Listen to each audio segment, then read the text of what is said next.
Hi students, welcome to our new class. ഇന്നത്തെ ക്ലാസ്സിൽ നമ്മൾ ഡിസ്കസ് ചെയ്യാൻ പോകുന്നത് ക്വസ്റ്റ്യൻ പേപ്പറിൽ പലതവണ റിപ്പീറ്റ് ചെയ്തിരുന്നു അല്ലേ, അതായത് പാർട്ട്ണർഷിപ്പിൻ്റെ ഒരു ഫൈനൽ അക്കൗണ്ട് എങ്ങനെയാണെന്നുള്ളത്.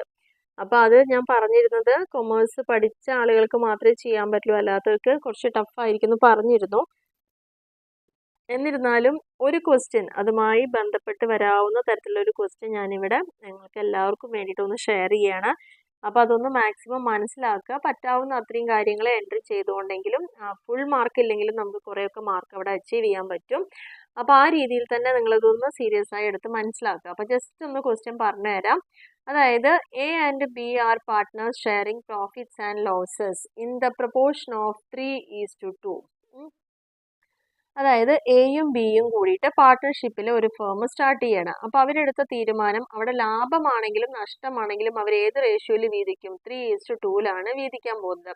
അവിടെ നമ്മൾ കുറച്ച് വിവരങ്ങൾ തന്നിട്ടുണ്ട്. അതിൻ്റെ ബേസിൽ നമ്മളോട് ട്രയൽ ബാലൻസ്, ട്രേഡിംഗ് ആൻഡ് പി&എൽ അക്കൗണ്ടും അതേപോലെ തന്നെ ബാലൻസ് ഷീറ്റൊക്കെ പ്രിപ്പയർ ചെയ്യാൻ പറഞ്ഞിട്ടുണ്ട്.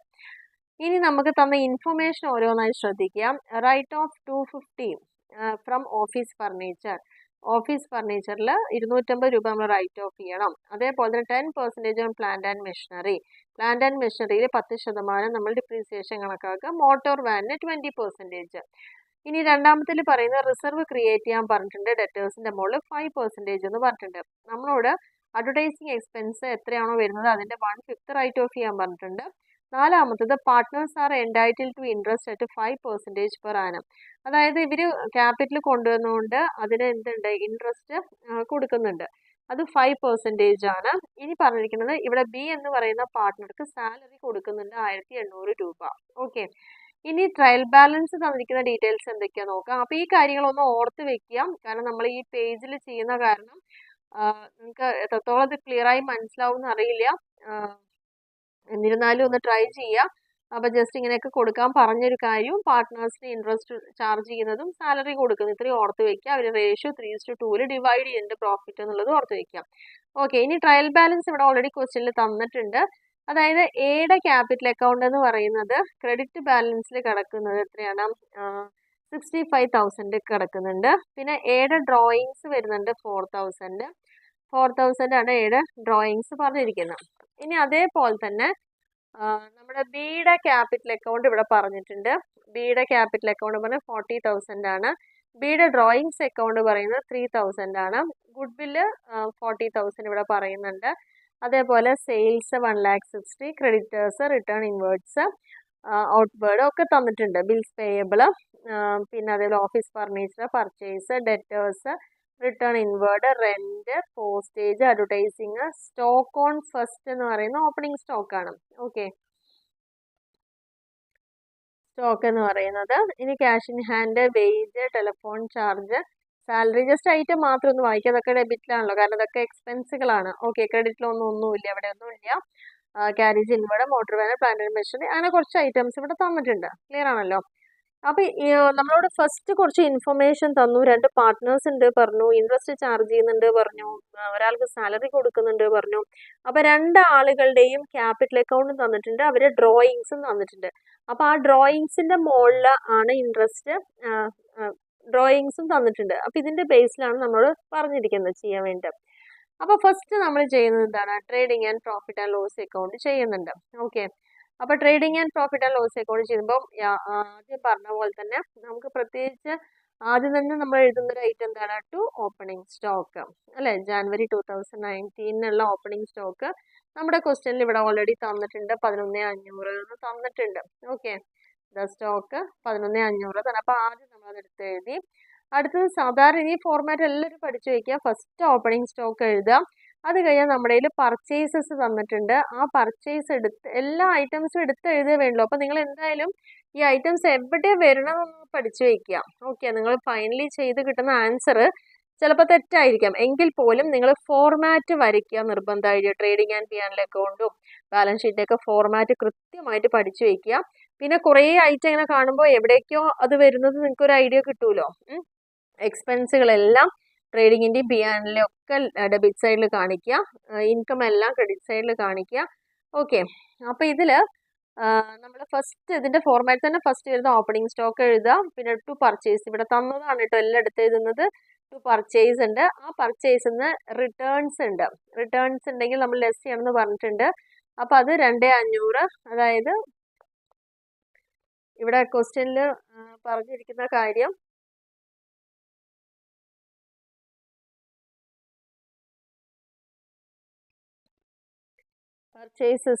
പർച്ചേസസ് ഇവിടെ തന്നിട്ടുണ്ട്. Okay, purchases 85,000. നിങ്ങൾക്ക് ക്ലിയർ ആവുന്നുണ്ടെന്ന് വിചാരിക്കണു. നമ്മുടെ പർച്ചേസസ് 85,000. ഇനി അതിന്ന് റിട്ടേൺസ് ആണ് ലെസ് ചെയ്യേണ്ടത്. റിട്ടേൺ ഔട്ട്വേർഡ് ലെസ് ചെയ്യുക. ഇവിടെ 2500 ഇവിടെ തന്നിട്ടുണ്ട്. അപ്പോൾ അത് ഒന്നില്ലെങ്കിൽ പർച്ചേസ് റിട്ടേൺ തരും, അല്ലെങ്കിൽ റിട്ടേൺ ഔട്ട്വേർഡ് എന്ന് പറയും. അപ്പോൾ അത് ലെസ് ചെയ്ത് കാണിക്കാനാണ് പറഞ്ഞത്. അപ്പോൾ അതാണ് നമ്മളിവിടെ കാണിച്ചിരിക്കുന്നത്. 85,000 2500 മൈനസ് ചെയ്ത്. പിന്നെ അടുത്തത് ഇവിടെ നമ്മൾ ട്രേഡിങ്ങിൽ കാണിക്കുന്ന ഒരു ഐറ്റാണ് വേജ്. എപ്പോഴും ട്രേഡിങ്ങിന് ഡെബിറ്റ് സൈഡിലേ കാണിക്കാവുള്ളൂ. വേജ് 14,000 ഇവിടെ തന്നിട്ടുണ്ട്. പിന്നെ നമുക്ക് ക്വസ്റ്റ്യനിലെ ക്യാരേജ് ഇൻവേർഡ് തന്നിട്ടുണ്ട്. ഇതെല്ലാം എടുത്തെഴുതേണ്ട പോയിന്റുകൾ, അതുകൊണ്ട് ഞാൻ വീണ്ടും ആ ഭാഗം കാണിക്കുന്നില്ല. ക്വസ്റ്റ്യന് ഡയറക്റ്റ്ലി ഇവിടേക്ക് എടുത്തെഴുതുക മാത്രമേ വേണ്ടുള്ളൂ. ഓക്കെ, ടു ക്യാരേജ് ഇൻവേർഡ് ഉണ്ടെങ്കിൽ ഇവിടെയാണ് എഴുതേണ്ടത്, ട്രേഡിംഗ് അക്കൗണ്ടിന്റെ ഡെബിറ്റ് സൈഡിലാണ്. ഇനി അപ്പൊ അത്രയായിട്ടും ഡെബിറ്റ് സൈഡിൽ എഴുതി.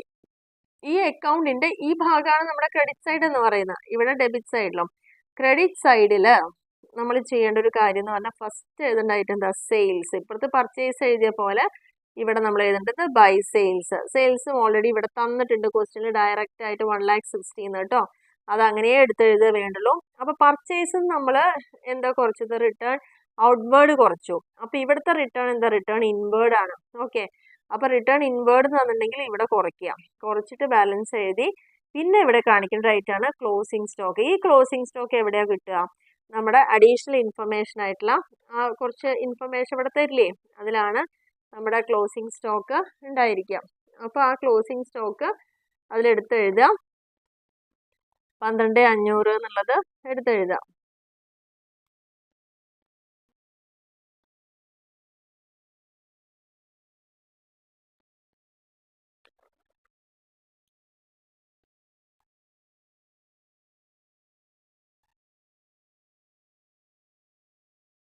അപ്പം അതിൽ നമ്മൾ ഈ 2 ഐറ്റംസ് മാത്രമാണ് ഇവിടെ ഇപ്പോൾ ഈ ക്വസ്റ്റ്യൻ പ്രകാരം വന്നിട്ട്. ഒന്ന് സെയിൽസ് റിട്ടേൺസ് കുറയ്ക്കുക, പിന്നെ ക്ലോസിംഗ് സ്റ്റോക്ക്. ഈ സൈഡിൽ നമ്മൾ ഓപ്പണിംഗ് സ്റ്റോക്ക് കാണിച്ചു, ഇവിടെ ക്ലോസിംഗ് സ്റ്റോക്ക്. അപ്പോൾ അത്രയും ഐറ്റമെങ്കിലും നിങ്ങൾ ട്രേഡിങ്ങിൽ ഒന്ന് പഠിച്ചു വയ്ക്കുക. അപ്പോൾ അതെല്ലാം ഇവിടെ ലെസ് ചെയ്ത് ഇത് എഴുതി കഴിഞ്ഞു, സ്റ്റോക്കും എഴുതിയിട്ടുണ്ട്. ഇനി ഇവിടെ വരുന്നൊരൈറ്റാണ് നമ്മൾ പറഞ്ഞു, വേജസ് ഡെബിറ്റ് സൈഡിൽ വരും. ഒപ്പം തന്നെ ക്യാരേജ് ഇൻവേർഡ് ആണ് ഇതേപോലെ ഡെബിറ്റ് സൈഡിൽ വരുന്ന ഐറ്റം. അത്രയും എഴുതി കഴിഞ്ഞു. അപ്പൊ നമ്മൾ ക്രെഡിറ്റ് സൈഡിൽ ടോട്ടൽ ചെയ്ത് വെക്കാം. ഈ സൈഡാണ് ഏറ്റവും കൂടുതൽ വരുന്നത്. ആ ടോട്ടൽ എന്ന് പറയുന്നത് 1,71,000 ആണ്. ഈ 1,71,000 നമ്മുടെ ഡെബിറ്റ് സൈഡിലത്തെ നമ്മുടെ ഓപ്പണിംഗ് സ്റ്റോക്ക്, പർച്ചേസ് റിട്ടേൺസ് കുറച്ചത്, വേജസ്, ക്യാരേജ് ഇൻവേർഡ്, ഇത്രയും ഐറ്റംസ് കുറയ്ക്കുമ്പോൾ നമുക്ക് ബാലൻസ് കിട്ടണം 57,200. ഈ 57,200 ആണ് നമ്മൾ എന്ത് പേരിൽ അറിയപ്പെടുന്നത്, ഗ്രോസ് പ്രോഫിറ്റ് എന്ന പേരിൽ അറിയപ്പെടുന്നത്. ഇതിനെ അങ്ങനെ തന്നെ നമ്മൾ P&L അക്കൗണ്ടിന്റെ ക്രെഡിറ്റ് സൈഡിലേക്ക് എടുത്തെഴുതുന്നു.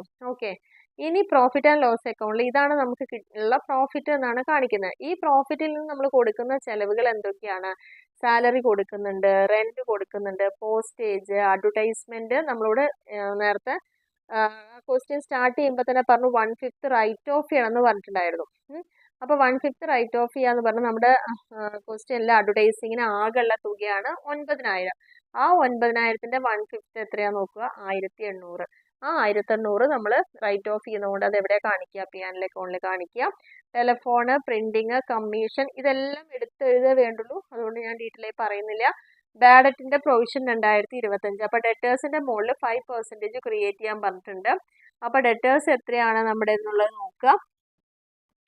നമ്മുടെ ഡെറ്റേഴ്സ് 40,500 ആണ്, അതിന്റെ 5% ആണ് ബാഡ് ഡെറ്റിന്റെ പ്രൊവിഷൻ ക്രിയേറ്റ് ചെയ്യാൻ പറഞ്ഞിരിക്കുന്നത്. ഓക്കെ, ഇനി ഡിപ്രീസിയേഷൻ പറഞ്ഞിട്ട് നമ്മുടെ ഫസ്റ്റ് ഇൻഫർമേഷനിൽ പറയുന്നുണ്ട് ഫർണിച്ചറിന്റെ ഇത്ര പെർസെൻറ്റേജ്, പ്ലാന്റ് ആൻഡ് മെഷീനറിയുടെ ഇത്ര പെർസെൻറ്റേജ്, മോട്ടോർ വാൻ എത്രയാണോ അതിൻ്റെയൊക്കെ ഓരോ പെർസെൻറ്റേജ് പറഞ്ഞിട്ടുണ്ട്.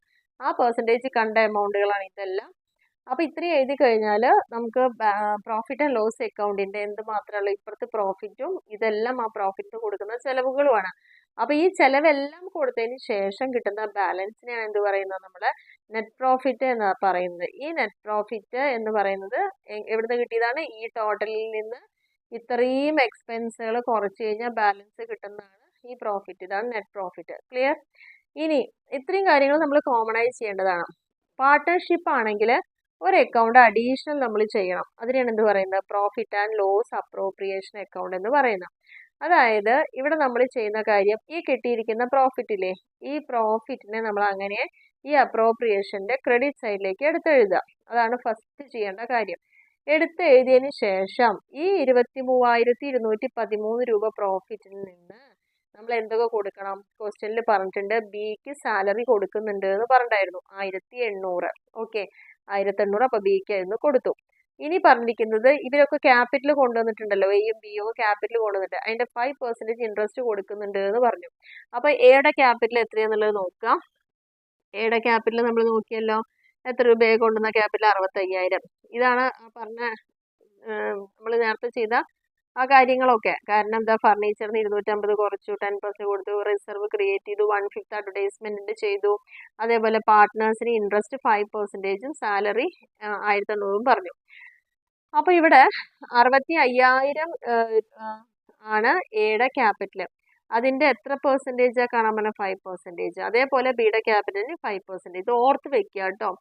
ഇടയ്ക്കിടയ്ക്ക് നമുക്കിത് ഇങ്ങനെ കാണിച്ചു തരാൻ കൂടി പറ്റുന്നില്ല ഇങ്ങനത്തെ ഇതായതുകൊണ്ട്. അപ്പൊ ഇവിടെ നമ്മൾ first profit and loss account balance എടുത്ത് എഴുതി. അതിൽ നിന്ന് നമ്മൾ എന്ത് കൊടുത്തു, ബിക്ക് സാലറി കൊടുത്തു, ഇൻട്രസ്റ്റ് ഓൺ ക്യാപിറ്റൽ. ഇവർ രണ്ടുപേരും കൊണ്ടുവന്ന ക്യാപിറ്റൽ എന്താണോ അതിന്റെ 5% ആണ് കേട്ടോ, എയുടെ ഇത് ബിയുടെ ഇത്. ഓക്കെ, ഇനിയിപ്പോ അവർക്ക് കൊടുക്കാനുള്ള കാര്യങ്ങൾ കാണിക്കാനാണ് ഈ അക്കൗണ്ട് ഉള്ളത്. നമ്മുടെ പാർട്ട്നേഴ്സിന് കൊടുത്തത് എന്താണോ, പാർട്ട്നേഴ്സിന് ആകെ പ്രോഫിറ്റ് ഇതാണ് കിട്ടിയത്. ഈ പ്രോഫിറ്റിൽ നിന്ന് പാർട്ട്ണർഷിപ്പ് ഡീറ്റിൽ എന്ത് പറഞ്ഞിട്ട് ബിക്ക് സാലറി കൊടുക്കാൻ പറഞ്ഞുകൊണ്ട് അത് കൊടുത്തിട്ടുണ്ട്, ഇൻട്രസ്റ്റ് കൊടുക്കാൻ പറഞ്ഞുകൊണ്ട് അത് കാണിച്ചിട്ടുണ്ട്. കഴിഞ്ഞു, ഇത്രേ കൊടുക്കാനുള്ളൂ. അപ്പൊ ഇനി നമ്മൾ ചെയ്യേണ്ട കാര്യം എന്താ അറിയോ, ഈ 23,213 നിന്ന് ഈ ചെലവൊക്കെ കുറയ്ക്കുക. 1,800 കുറയ്ക്കുക, 3,000 ഈ ഇൻട്രസ്റ്റ് കൊടുത്തില്ലേ ഇതുവരെ കുറയ്ക്കുക. ഇത്രയും എമൗണ്ട് കുറച്ച് കഴിഞ്ഞാൽ ബാലൻസ് ഒരു 16,000 സംതിങ് ആണ് ഇവിടെ കിട്ടുക. ആ കിട്ടിയ തുകേനെ നമ്മൾ എന്ത് ചെയ്യും, നമ്മൾ പറഞ്ഞിട്ടുണ്ട് 2:3 ആണ് റേഷ്യോ എന്ന് ക്വസ്റ്റ്യനിൽ പറഞ്ഞിട്ടുണ്ട് അല്ലേ, സോറി 3:2. ഇവര് കിട്ടുന്ന പ്രോഫിറ്റും ലോസും എങ്ങനെ ഡിവൈഡ് ചെയ്യുന്ന പറഞ്ഞത്, 3:2 ഡിവൈഡ് ചെയ്യും എന്നാണ് ഇവിടെ പറഞ്ഞിരിക്കുന്നത്. അപ്പൊ എക്ക് 3ഉം ബിക്ക് 2 ആണ്. അപ്പൊ 3/5ഉം 2/5ഉം ആണ് അവർക്ക് കിട്ടുന്ന റേഷ്യോ എന്ന് പറയുന്നത്. അപ്പൊ നമ്മൾ എന്ത് ചെയ്യും അറിയോ, ഈ 23,213 നിന്ന് 1,800ഉം 3,250ഉം 2,000 കൂടി കുറയ്ക്കും. കുറച്ചതിന് ശേഷം നമുക്കൊരു തുക കിട്ടും, 16,000 സംതിങ്, 16 17 സംതിങ് വരുന്നുണ്ട്. അതിനെ നമ്മൾ ഏത് റേഷ്യോയിൽ ഡിവൈഡ് ചെയ്യും, 3/5. ഇപ്പൊ ഇവിടെ കിട്ടിയ ഒരു എമൗണ്ട് സപ്പോസ് 16,000 ആണ് വിചാരിക്കുക. ആ 16,000 ഇൻറ്റു എത്ര ചെയ്യും, ആദ്യത്തെ ആൾക്ക് 3/5 ചെയ്യും, രണ്ടാമത്തെ ആൾക്ക് വീണ്ടും 16,000 ഇൻറ്റു 2/5, അതായത് 3:2 എന്നുള്ള റേഷ്യോ ആണ് അവിടെ പറയുന്നത്. 3:2 പറഞ്ഞാൽ 3ഉം 2ഉം 5, അപ്പൊ 3/5, രണ്ടാമത്തെ ആൾക്ക് 2/5. ഓക്കെ, അപ്പൊ അവർക്ക് ആ പ്രോഫിറ്റ് നമ്മൾ ഷെയർ ചെയ്ത് കൊടുത്തു. ഇതാണ് P&L അപ്രോപ്രിയേഷൻ അക്കൗണ്ട് പറഞ്ഞൊരു അക്കൗണ്ട് വരുന്നത്. അതിനുശേഷം നമ്മൾ എന്ത് ചെയ്യണം, ബാലൻസ് ഷീറ്റിലേക്ക് പോകണം. ബാലൻസ് ഷീറ്റ് പോകുമ്പോൾ നമുക്ക് അസറ്റ് സൈഡിൽ ആദ്യം നോക്കാം. ക്യാഷ് ഓൾറെഡി ഇവിടെ തന്നിട്ടുണ്ട്. ഡെറ്റേഴ്സ് നമുക്ക് 40,500 തന്നിട്ടുണ്ട്. അതിൽ നമ്മൾ പ്രൊവിഷൻ കാണാൻ പറഞ്ഞിരുന്നു അല്ലേ, കണ്ടോ ഇവിടെ ഈ ബാഡ് ഡെറ്റ് പ്രൊവിഷൻ നമ്മൾ 5% കണ്ടതാണ്. ഇതിന് എന്ത് ചെയ്യണം, ഇവിടെ എത്തുമ്പം കുറച്ച് കാണിക്കണം. അപ്പൊ 40,500 കുറച്ചിട്ട് 38,475 കിട്ടിയിട്ടുണ്ട്. ഇനി നമ്മൾ ചെയ്യേണ്ടത് അടുത്തായിട്ട് എഴുതുക, അതായത് ക്ലോസിംഗ് സ്റ്റോക്ക് 12,500 തന്നിട്ടുണ്ട്. ഫർണിച്ചർ എടുത്തു, ഫർണിച്ചർ 5,000 ഉണ്ട്, അതിന് ഡിപ്രീസിയേഷൻ നമ്മൾ ഇതെല്ലാം P&L അക്കൗണ്ടിൽ കണ്ടതാണ്. 250 റൈറ്റ് ഓഫ് ചെയ്തിട്ട് അത് കുറച്ച് എഴുതുക. മോട്ടോർ വാൻ എടുത്തു, അതിന്റെ എമൗണ്ട് ഇവിടെ തന്നിട്ടുണ്ട്, അതിന്ന് ഡിപ്രീസിയേഷൻ പറഞ്ഞിട്ടുണ്ട്, അത് കുറച്ചു. പ്ലാന്റ് ആൻഡ് മെഷീനറി 10,000 പറഞ്ഞിട്ടുണ്ട്, അതിന്ന് അതിന്റെ ഡിപ്രീസിയേഷൻ ഇത്ര പെർസെൻറ്റേജ് പറഞ്ഞാൽ 10% ആണിച്ച് അത് കാണാം, 1,000 കിട്ടും, അത് കുറച്ചു. അതിനുശേഷം ഗുഡ് വിൽ എന്നൊരു ഐറ്റം ഉണ്ട്, പാർട്ട്ണർഷിപ്പ് ആയതുകൊണ്ട് അത് എന്തായാലും ഉണ്ടാവും. അപ്പൊ ഗുഡ് വില്ല് എന്ന് പറയുന്ന ഐറ്റത്തിന് നമ്മൾ ഇവിടെ കാണിക്കുക. പിന്നെ നമുക്ക് അഡ്വർടൈസ്മെന്റ് അത് 7,200 ഇവിടെ കാണിച്ചിട്ടുണ്ട്. അപ്പൊ ഇത്രയും കാര്യങ്ങളാണ് ഇതിൽ വന്നിരിക്കുന്നത്.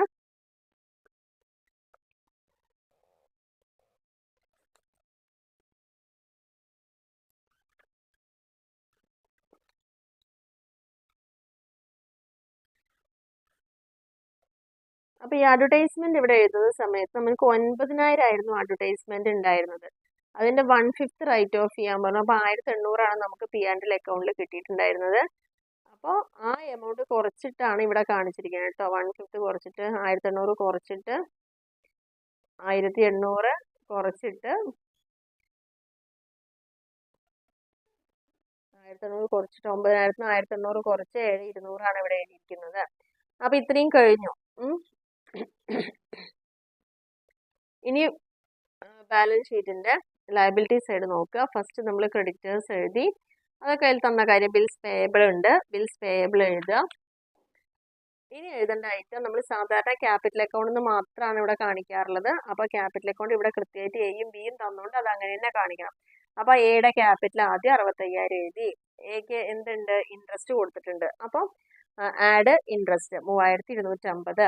പിന്നെ നെറ്റ് പ്രോഫിറ്റ്. ഇപ്പം നമ്മൾ ഈ ഇൻട്രസ്റ്റും നെറ്റ് പ്രോഫിറ്റ് ഒക്കെ എവിടുന്നാ കിട്ടി ചോദിച്ചാൽ എവിടുന്നാണ്, നമ്മുടെ പ്രോഫിറ്റ് ആൻഡ് ലോസ് അപ്രോപ്രിയേഷൻ ചെയ്തപ്പോൾ കണ്ടോ, എയുടെ ഇൻട്രസ്റ്റ് 3,250, എക്ക് കിട്ടിയ പ്രോഫിറ്റ് 9,620. ഇത് രണ്ടും എക്ക് ഉള്ളതാണ്. അപ്പോൾ എയുടെ ക്യാപിറ്റലിൻ്റെ ഒപ്പം നമ്മൾ കാണിക്കേണ്ട ഐറ്റംസ് ആണ്. എയുടെ ക്യാപിറ്റൽ എഴുതി, ഇൻട്രസ്റ്റ് കൂട്ടി, നെറ്റ് പ്രോഫിറ്റ് ആയതുകൊണ്ട് കൂട്ടുക, ലോസ് ആണെങ്കിൽ കുറയ്ക്കുക. ഓക്കെ, അപ്പോൾ അത് എഴുതി. അതിൽ നിന്ന് നമ്മുടെ ക്വസ്റ്റ്യനിൽ എ വിഡ്രോ ചെയ്തിട്ടുണ്ട് കുറച്ച് എമൗണ്ട്. അത് നമ്മുടെ ക്വസ്റ്റ്യൻ പേപ്പറിൽ തന്നിട്ടുണ്ട്. ഡ്രോയിങ്സ് വന്ന് തന്നിട്ടുണ്ട്. അപ്പോൾ ആ ഡ്രോയിങ്സ് ഉള്ളതിനെ കുറയ്ക്കുക. അപ്പോൾ എയുടെ ക്യാപിറ്റൽ കിട്ടി. ഓക്കെ, ബിയുടെ അതേപോലെ ചെയ്യാം. ബിയുടെ എമൗണ്ട് എഴുതി 40,000, ഇൻട്രസ്റ്റ് കൂട്ടി, സാലറി ഉണ്ട്, ബിക്ക് പ്രോഫിറ്റും ഉണ്ട്. അത് നമ്മളവിടെ അപ്രോപ്രിയേഷൻ ചെയ്യുമ്പോൾ ബിക്ക് മാത്രം സാലറി ഉണ്ട്, പ്രോഫിറ്റിന്റെ ഒരു ഭാഗം കൂടി. അപ്പോൾ പാർട്ട്ണർക്ക് കൊടുക്കാനുള്ളതെല്ലാം എവിടേക്ക് ആഡ് ചെയ്യാം, ഈ ക്യാപിറ്റലിനൊപ്പം ആഡ് ചെയ്യാം. അതിൽ നിന്ന് കുറയ്ക്കേണ്ടത് ഡ്രോയിങ്സ് മാത്രമാണ്. അപ്പോൾ അതെല്ലാം ആഡ് ചെയ്തപ്പോൾ 50,265 കിട്ടി. അത് കിട്ടിയപ്പം അതിൽ നിന്ന് ഡ്രോയിങ്സ് കുറച്ചു.